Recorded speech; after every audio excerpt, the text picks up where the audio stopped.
Deyir her kim əzəl gündən nəfsə olub şah, bu fani dünyaya salmayıb tamah.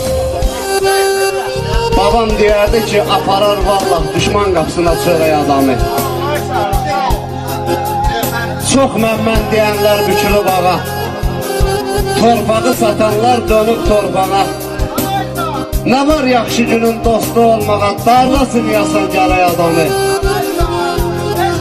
Ay haqqa gözü kör, qulaqları çat. Unutma bir şey, sonda ölüm var.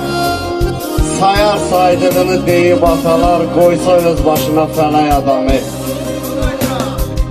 Talidir, qismətdir, qədərdir ömür. Haqqa sərf etməsən, ay nəzarov, hədərdir ömür. Beşikdən məzara qədərdir ömür, kəfənə öyrədir bələk adamı. Yerdə incitdilər, üst tutdum göyə. Əyilməz vüqarım sultana, qaya.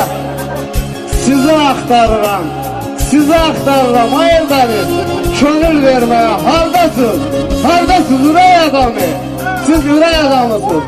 Allah köməyiniz olsun. Deyir hər kim əzəl gündən nəfsə olub şah, bu fani dünyaya salmayıb tamah. Babam deyərdi ki, aparar vallah düşman qapısına çörək adamı. Çox mən deyənlər bükülüb ağa, torpağı satanlar dönüb torpağa. Nə var yaxşı günün dostu olmağa, darlasın yasan gərək adamı. Ay haqqa gözü kör, qulaqları çat. Unutma bir şey, sonda ölüm var.